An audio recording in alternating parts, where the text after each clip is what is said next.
Okay, what is up? Welcome back to another video. Hopefully this is going to be 5 years of crypto advice in less than 25 minutes. So let's go. Starting off, you either be the pro or you follow the pro. Becoming the pro is going to take you around 5 years.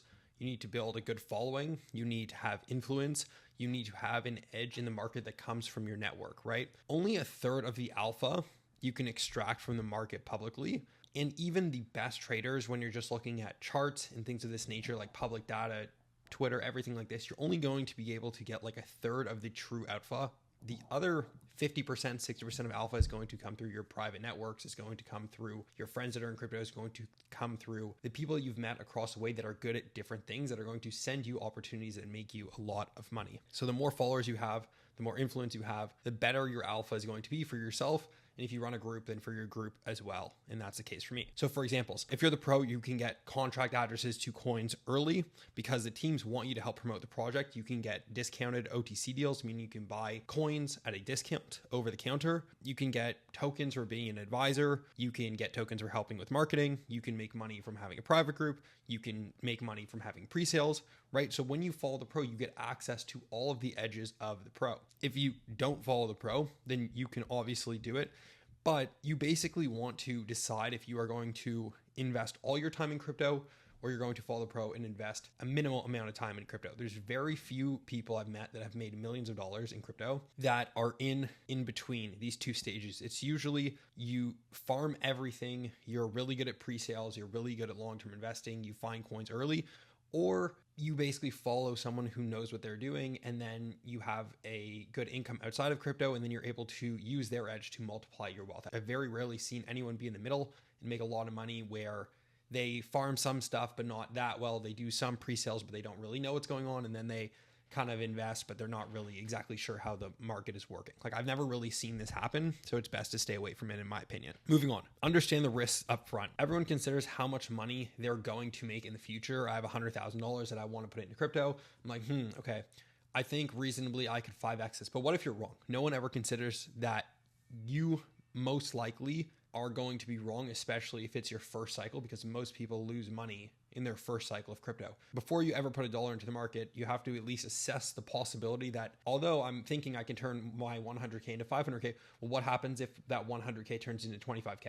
Would you be fine? Did you need that money to pay for your kids' tuition? What will happen if you are wrong? And can you mentally handle that? Okay. So imagine the worst thing that can happen to your portfolio and then just think what that would do to your life, because that will set you up to understand the true risks of what's going to happen before you put money into a coin. Once you've covered that, part of making a lot of money in crypto is your ability to not lose it all. And so once you totally understand risk, then you can really decide how much money you want to put into each position. And then by virtue, you can decide how much risk you're willing to take based on how much money you're actually willing to lose. Something to know in crypto is that the house always wins, right? No matter what, the house is going to win. And that happens at a casino. Over time, the house will always win in a casino, right? And so in crypto, who is the house?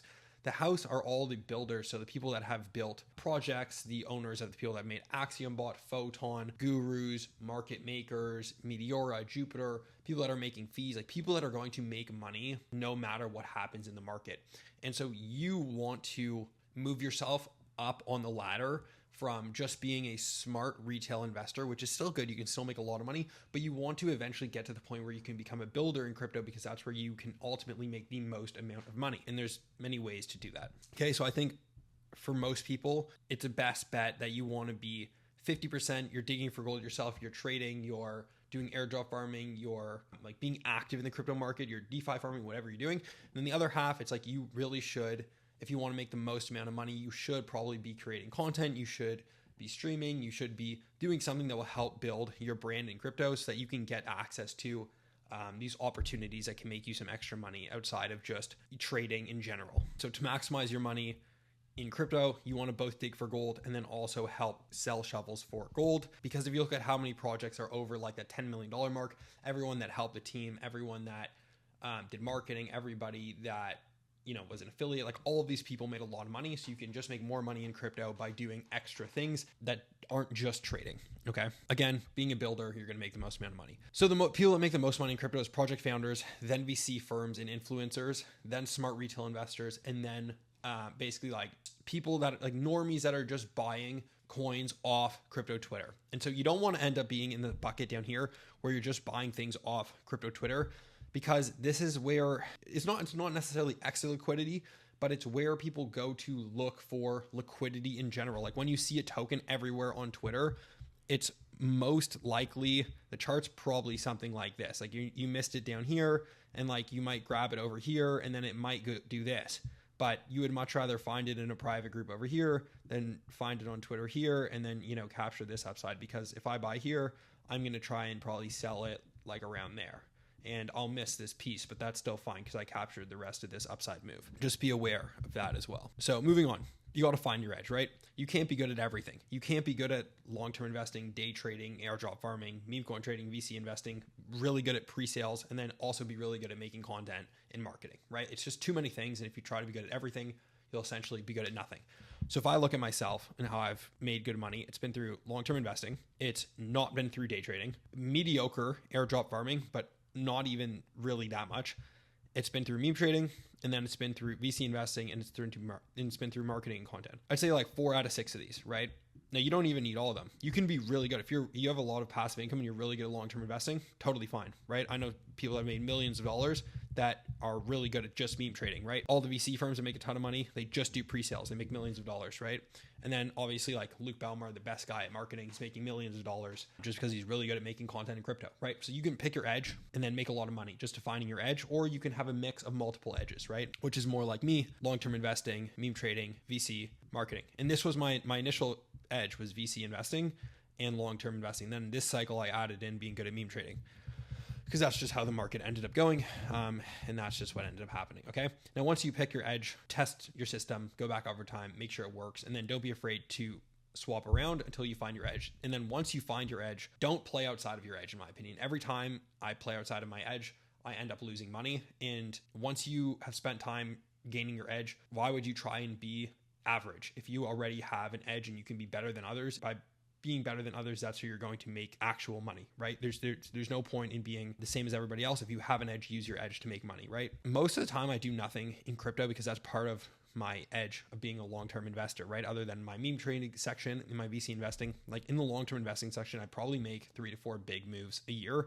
where I consolidate some positions, I sell or I buy, right? I really don't do that much because I'm basically buying once at the lowest possible point in time that I can. Then I wait a very long time and then try to sell my entire position. Then I only look to buy it back in the bear market after like a 60 to 70% retracement, right? So most of the time you're going to suck at crypto, but a few times a year you can be the best and be top 1%. So this was true for me in memes this year. It was kind of like chopping around, and then a few coins I absolutely slammed and made a shitload of money on them, right? And so everything is covered in the Discord regarding that. You're really going to look for those outsized plays, and you don't have to hit every single play. And this is very true in life too. Like every person that's really done well at anything has some sort of edge, right? Like even if I go to compete in a jiu-jitsu competition, it's like I'm a blue belt, but I'm training at top team in America. The guy that trains me is a black belt in jiu-jitsu who's won multiple times at Worlds, right? It's like how many people have this type of training that are a blue belt? How many people are training 3 hours a day? How many people take their weight cut seriously at this like average level? And then when you stack all of these things together, it's like you have an edge. And so when you stack all these things together, plus your network, you have an edge. Big wins will make up 80% of your wealth. Most of the money that I've made in crypto has come from 2 to 5 plays over 1 to 3 years, right? I had a pre-sale this year that did a 50x, a 20x, and a 10x. All of them were with size. I bought Solana early, around $50. I made a good amount of money from that. And then obviously I had like 2-3 meme coins where I made anywhere between like 50 to 100K profit from those, and then rotated them back into some bigger altcoins, and then those did well also, right? And then I also had long-term investments like Solana that ended up doing well. And so it's going to be a few big moves that make up the majority of your money. Okay. So if you have a strong conviction in a coin, despite what people say, you shouldn't sell it at a 2x, right?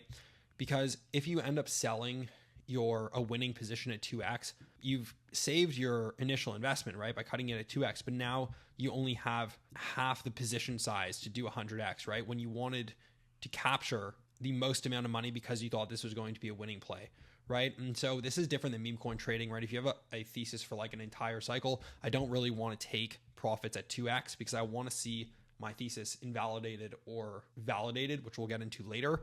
Now, if I'm just meme coin trading, then yes, I'm going to take my initials at 2x and shave along the way because I'm just basically chopping around in meme coins until I find that coin that literally goes like 0 to 100x, and I'm selling all the way along here, right? And by the time it gets to 100x, you know, I'm barely gonna have any of my tokens left, but I took profits here, here, here, here, here, and all along the way. So just be aware that, you know, having conviction in a long-term play is not going to be the same way that you treat a meme coin when you want to take profits along the way. Now, if you have a strong thesis, but you're late, and you already see the token moving, don't FOMO in, because most of the time, really strong coins will go like this. They won't give you an entry, right? And like if this is like the VWAP, it will eventually come back down to like here, and then it will go back up. So like I don't want to FOMO here because I can just buy probably like here or here, and then I know that it might go like this and then eventually go back up if this is like my thesis for the coin. So just be aware of that as well. It's not necessarily about the coin, right? It's about the process you use to get the coin, right? Any coin bought at the wrong time with a bad process, you are going to lose money. This is inevitable, right? If you bought Bitcoin at the top, you're going to lose money. If you bought Ethereum at $4,000, you're down. If you bought Solana at $300, you're down, right? It doesn't matter the coin. If you bought Render at $15, you're down. You got to look at your entry price, your exit price, the current market state, the macro economy, and the reasons for buying and holding this coin. Most coins are not multi-cycle outperformers, which means I'd rather bid new coins than go back and bid coins that were winners from last cycle, except things like Solana, Ethereum, Bitcoin, maybe Render, potentially Hyperliquid, things that I think can do multi-cycle outperformances, especially now that Hyperliquid is like a new coin. There are exceptions to this rule, but mostly because most coins trend to zero over time, right?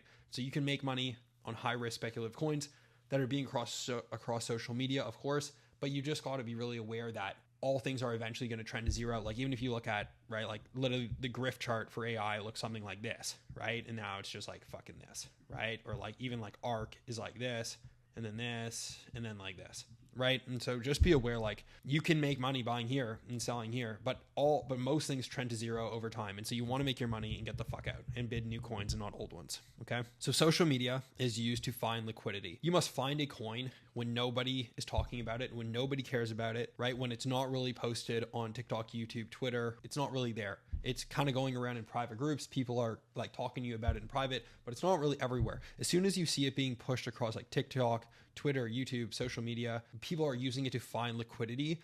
And I would look to sell like some percent of my position once it's like everywhere on social media, right? And so that might be 25%, it might be 50%, but I would look to sell some profits if the coin was never talked about and then is being pushed everywhere, right? And so even Hyperliquid was a little bit like this. Like I was shilled Hyperliquid down here at $4. I faded it. I ended up buying it over here at like 20. This ended up being basically like a break even trade. It went to all-time highs at like 35. Then it ended up going back to chop sideways, and then eventually made a downtrend, and I ended up cutting my position at like $21. So I might have lost like a few $1,000s on the trade, but nothing crazy. And so I'll look to see if this breaks down further or if it goes back up, and then I'd probably try and buy some around like $10 or $7 depending on what the chart looks like, because I do like this long term. Regardless if you're new to the market or old, you eventually will need to pay tuition to the market, okay? There's no two ways about it. Most people lose money during their first 1 to 2 cycles in crypto, and most people I know who have made millions are in their third cycle, right? So it takes some time, right? You have to go through this entire cycle. It's like you're in school, like university, right? Like my degree was 4 years in finance and accounting, right? Like you can't, even if you cheat your whole way through, like you can't rush through 4 years. It takes 4 years to get the damn thing. Like you can take summer courses, you can do all this other shit, and maybe you can chop it down into 3 years. But at the end of the day, like the whole cycle may take 4 years, and you got to live through the whole cycle of going all the way up through the euphoric stage, losing a bunch of money, panic, depression, disbelief, and then come back to have like a full cycle and experience of what this feels like. Because no matter how much I tell you what the signs are, when to sell, when to take profits, you're not gonna necessarily listen until you've experienced the full cycle. And unfortunately, that's just reality, and you have to go through it. And yes, like I said, you can speed run your way through it by being in a paid group, by having like someone like myself tell you the plays that I'm making when I'm taking profits, because I've already been through this many times. But you likely do have to learn hard lessons through losing money that is meaningful to you, because the more you lose, the worse the pain is, the more it's cemented in your mind. Like, fuck, I never want to make that poor decision again. Okay. Moving on to the next one is, when do you sell a coin, right? 4 things come into mind when I look at selling a coin. Okay. So I have a thesis about what is going to happen, and it does. So let's just say I'm looking at a coin like Newt or something, and I'm just like, okay, and I don't hold Newt right now because it's way higher than I want to bid it, but let's say I'm looking at a coin called Newt. I think it's going to be the biggest meme on Abstract, and I need to wait 12 to 24 months for Abstract to be huge, and then I can decide, is this proven right or is this proven wrong? And I'm not going to sell my position even if it goes down 90%, because I'm going to wait to see if this is played out or not. Okay, so if that's proven correct and Abstract becomes huge and I capture the upside through Newt, cool, I'll sell Newt, right? If that's wrong and there's another coin on Abstract that becomes the face of the meme of Abstract, and it's not Newt and it's another coin, then I could buy that coin and then cut Newt. So information changes. Third is if the information changes, like I just said. And then the fourth thing would be like, if you make life-changing money. So whatever life-changing money is to you, it's going to be different for everyone. If you make $100K a year and you make $500K on a coin, like that's basically 5 years of work. I would classify that as life-changing money. And at that point, you just sell like half of the position or 90% of the position, you secure life-changing gains, and you fucking get on with it and look for the next play, right? So keys to a home run play are going to be size, because you need to have a big enough position that if it does do a 30, 50, or 100x, like you can make life-changing money. Because the worst is to have really good conviction and then you only put $200 in and it does what you think it's going to do, and then you still are poor and you don't even make enough money, even though you were right? So number 2 is going to be conviction. So you're going to have to hold coins through 90% drawdowns. And if you don't have conviction, you're going to capitulate at the fucking bottom, when really that's just like a great time to buy, because most good coins usually go through 90% dips and then they bounce, right? And so you don't want to sell it over here, right? Especially if you have conviction. And then time, it's going to take a long time. Like for your Abstract thesis to play out, it might take 24 months, right? It might take 12 months. It might take 6 months. It depends, but it might take a long time. So you want to just make sure that you have enough time to see if you're actually right or wrong. Okay. At the end of the day, nobody expects crashes to happen, right? Nobody thought that Trump was going to be the black swan event. Nobody thought that him launching a meme coin was going to be the top of the market, that Solana was going to Pico top at $300. And so you want to just make sure that as coins go up, you do take profits. Just because it's like, oh, Brandon, I'm just going to sell the top. It's like, no, you're fucking not just going to sell the top, right? Like I've seen it a million times. I am not able to sell the top. It is a muscle you have to train. And if you do not get good at taking profits, you are not going to take fucking profits. Okay.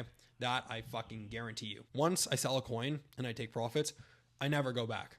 Okay. Never. Because unless it's a coin like Ethereum, Bitcoin, Solana, or like Render, Hyperliquid, something like that, like a meme coin and like an AI coin that's like small. Once I take profits, I'm fucking done. I'm never going back to the coin. Because what happens is you end up building like bag holder bias, and you sell it and you think you know what the coin's going to do, and you make some money, you get out, then you jump back into a coin, then you reverse all the gains that you made, and now you're just bag holding this dog shit coin. It's like, just make your money on the coin, sell the fucking coin, go back to the drawing board, find a new play. There's no reason to go back to a coin that's already made you money unless it's a multi-cycle outperformer and then you just buy it on 90% dips in the bear market, right? That is the only exception. So when do you buy a coin? Okay, so during a bull market, I will, like we are in right now, I will look to buy Bitcoin and Ethereum and Solana and add on 50% dips. Solana, because it's a smaller coin than Bitcoin and Ethereum, I'll look at 40 to 70% dips, plus anything in like a bear market, which like we could see $50, $60 Solana. And then altcoins, like something like Render, I'll probably try and buy it on like an 80% drawdown, right? And so it was at like 15, now it's at like 3. If it goes to 1, I'll try and pick some up at like $1 or $2, right? Now, also, you can decide if it's going to be a good buy depending on the expected returns from the bottom. So Bitcoin was 16K in the bear market, it went to $108,000. So it did basically like a 6x almost, right? So if you're looking at buying Bitcoin at 100K, you can just say, well, it's already done a 5x. It's probably just going to do like a 6x from the bottom, because that's like expected returns. Nah, it's kind of like, there's not much asymmetric upside left. Like I'd rather just wait for one of these crashes, right? And same thing with Ethereum, and same thing with Solana, right? And if Solana crashes down to, $50 or $70, then I'll look to pick some up, because I realize that, yeah, $70 back to 300 or back to 500, like I'm willing to take basically like an 8x gain for a limited side of downside risk. And same thing with altcoins, and same things with render. Okay. I always want to buy, and you can beat most of the traders just by buying during max periods of capitulation and when people are forced to sell. So like when FTX was forced to sell, they didn't get to choose their price. They were a forced seller. They had to cover their bankruptcy. So they sold Solana and all the other coins they had at the lowest possible price the market would give them. It was forced liquidation. They literally had to sell and would take any price that the market was offering them. So that's going to be the lowest that any coin is going to go when you are basically forced to sell it. And that's not just with FTX, right? That's also like if you put in money that you can't afford to lose, you've lost 50% of your money and you're forced to sell because you're like, fuck, I used this 100K to send my kids to college. I tried to make it 200K. It's 50K now. I have to sell it. That's part of the game. Then you want to buy when people are in those moments. And we're close. Like all the coins are down like 70% from all-time highs, 80% some of them. And so that's what I'm trying to buy now for the most part, okay? A really good point here is that you get paid for volatility, right? The path to a 50x coin is not linear. It's probably going to look something like this. It goes down, it goes up, it takes a massive crash, it goes back up, it makes higher lows. And then you can make a lot of money by just buying like 50%, 60% retracements on coins and buying the dip and buying the dip and buying the dip. And then you can look that if it ever drops back past this point, you can cut your position. And then once it gets back here, you can buy in again and ride it all the way to all-time highs. Or you can wait for your entire thesis to play out and you can just buy it once here and then wait until it goes to all-time highs or near all-time highs, wait for your thesis to play out, and then you can look to take profits on the position. It really depends on the coin. There's a lot of ways to make money, but just understand that the reason that you're able to get a 100x return or 50x is because you're willing to watch your $10,000 go from 10,000 to 200,000 to 40,000 to 500,000 to 200,000, back to 500, back to 300, back to 800. Like you need to accept this mass volatility that's going to happen. Okay. And so most people that I know in crypto, they can't make millions alone, right? 90% of crypto millionaires I know have a good network. I've been invited to multiple private groups that you cannot pay for, where people are just sharing like good airdrop farming plays, like good airdrop farming guides, good pre-sales that are going on, good coins that they're watching, good strategies, right? Like everyone's just sharing information because we're all looking to provide value to each other so we can all make the most amount of money possible, right? When you can provide value, you get access to some of these groups.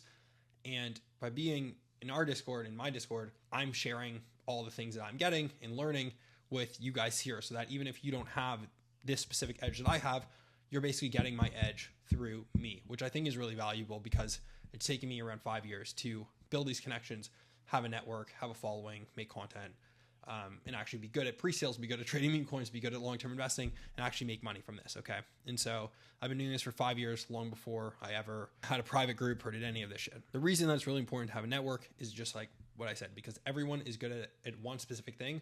One person is really good at airdrop farming. One person is really good at long-term investing. One person is really good at pre-sales. One person is really good at charts and day trading and technical analysis. And when you put all these things together in one group, everyone gets the best alpha in every sector. And you can start to find asymmetrical opportunities that each person presents. And then essentially it makes making money a lot easier because everyone's looking for asymmetrical opportunities within their niche of crypto, if that makes sense. Okay.